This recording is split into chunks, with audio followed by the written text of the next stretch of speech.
Assalamualaikum warahmatullahi wabarakatuh. Salam dan bahagia.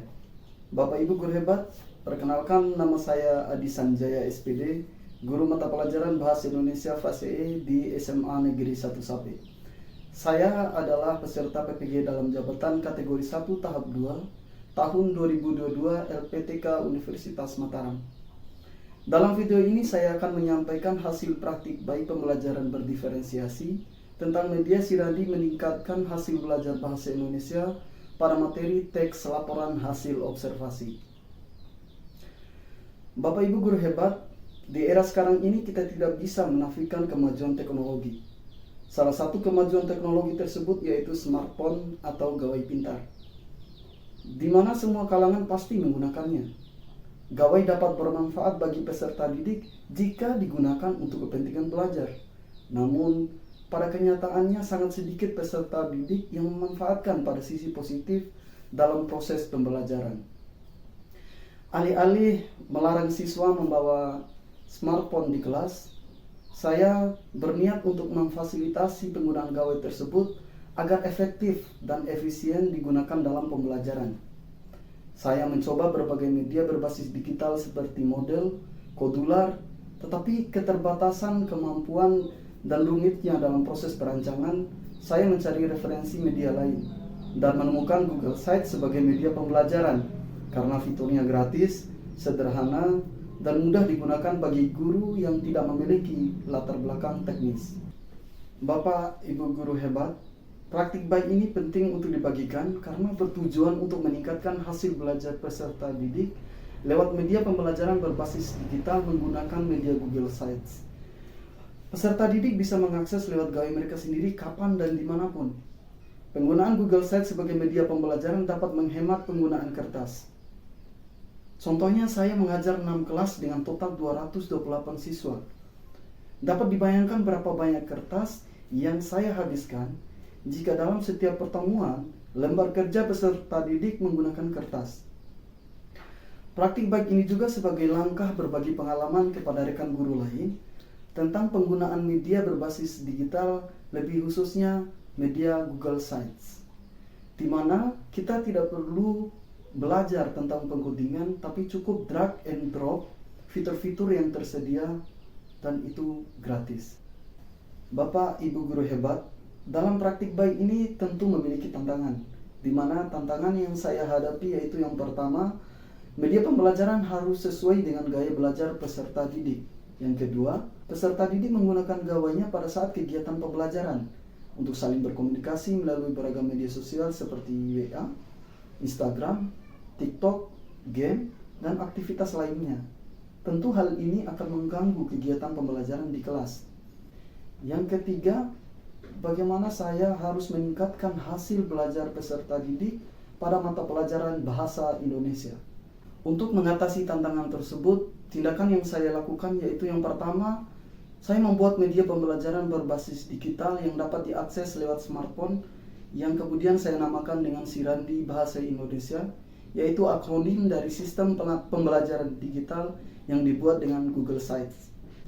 Yang kedua, kegiatan pembelajaran dilakukan secara berkelompok, di mana setiap kelompok bertanggung jawab dalam mengontrol dan mengawasi anggota kelompoknya dalam menggunakan gawai sesuai kesepakatan kelas tentunya, di mana peraturannya yaitu penggunaan gawai di kelas hanya untuk kegiatan pembelajaran dan mengakses media Sirandi.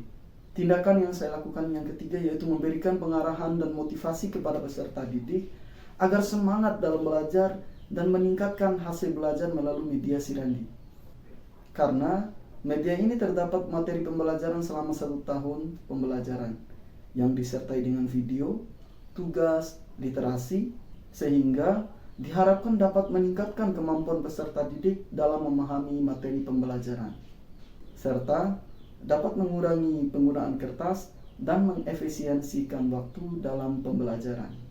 Dalam mengimplementasi media Sirandi berbasis Google Sites untuk meningkatkan hasil belajar peserta didik pada materi teks laporan hasil observasi, saya menggunakan model pembelajaran berbasis proyek. Sedangkan untuk pembelajaran diferensiasi, saya melakukan kombinasi antara diferensiasi konten dan diferensiasi produk dengan langkah-langkah sebagai berikut. Yang pertama yaitu pertanyaan mendasar. Peserta didik menyimak penjelasan pendidik mengenai masalah atau topik yang akan dipecahkan secara kelompok. Peserta didik membuat pertanyaan yang faktual sampai ke pertanyaan yang bersifat hipotetis berkaitan dengan observasi dan menyusun teks laporan hasil observasi. Yang kedua, mendesain perencanaan produk. Peserta didik membuka mediasi randi lewat kode QR yang ditampilkan lewat proyektor atau di WA Group. Peserta didik yang mahir berdiskusi dengan kelompok untuk memecahkan masalah yang ada di mediasi randi. Sedangkan peserta didik yang berkembang dan mulai berkembang memperhatikan panduan pengisian di lembar laporan observasi. Yang ketiga, menyusun jadwal pembuatan. Peserta didik menyimak dengan seksama penjelasan dari guru tentang alokasi waktu observasi, kemudian melakukan observasi sesuai dengan petunjuk di mediasi randi. Mereka diberi kebebasan mengobservasi di seluruh lingkungan sekolah. Yang keempat, perkembangan proyek. Peserta didik berdiskusi dalam kelompok untuk menyusun teks laporan hasil observasi dengan memerhatikan isi, struktur, dan kebahasaan. Peserta didik diberi pilihan untuk membuat proyek, yaitu bisa dengan membuat buku clipping hasil observasi atau pop-up book dari kertas karton, atau poster hasil observasi yang dibuat di aplikasi Canva. Yang kelima, menguji hasil. Peserta didik membuat laporan produk atau karya teks laporan hasil observasi sesuai dengan minat kelompok untuk dipaparkan kepada kelompok lain. Setiap kelompok diberikan kesempatan untuk saling melihat dan mengomentari teks hasil observasi yang disusun oleh kelompok lain. Evaluasi pengalaman belajar. Peserta didik bertanya tentang materi atau hal-hal yang belum dipahami dalam kegiatan pembelajaran. Peserta didik menyimpulkan poin-poin penting dalam kegiatan pembelajaran bersama pendidik.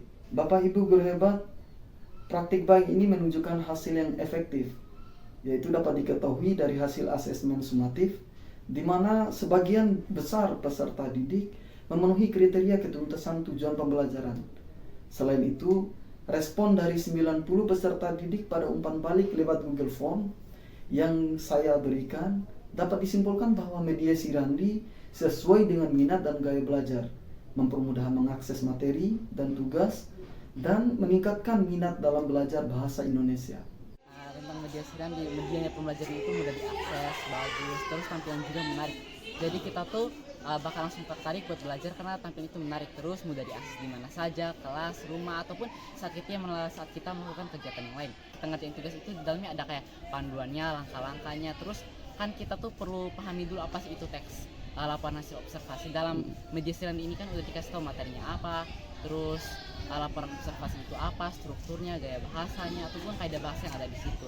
Jadi dalam media ini tuh langsung dikasih kayak langkah-langkahnya ataupun panduan dalam buat laporan hasil observasi itu. Ya, jadi menurut saya penggunaan media digital dalam proses pembelajaran itu sangat cukup bagus dan sangat efektif karena di situ siswa lebih mudah mencari materi, apalagi menggunakan salah satu aplikasi yang di dalamnya tercakup semua materi, tugas-tugas dan sebagainya. Hanya saja di sini mungkin kelemahannya, jadi guru harus lebih sabar, lebih proaktif mengontrol siswa, yang mungkin siswa itu pada saat KBM membuka aplikasi lain. Bapak Ibu guru hebat, pembelajaran berdiferensiasi memberikan kemudahan bagi peserta didik untuk mengembangkan potensi unik yang dimilikinya. Untuk memastikan peserta didik dapat belajar dengan baik, kita sebagai pendidik dapat menerapkan strategi pembelajaran berdiferensiasi melalui diferensiasi konten dan diferensiasi produk. Oleh karena itu, saya mengajak Bapak Ibu guru hebat, mari kita wujudkan pembelajaran berkualitas dengan terus belajar, berinovasi dalam pembelajaran. Guru hebat Indonesia maju. Sekian dari saya. Wassalamualaikum warahmatullahi wabarakatuh.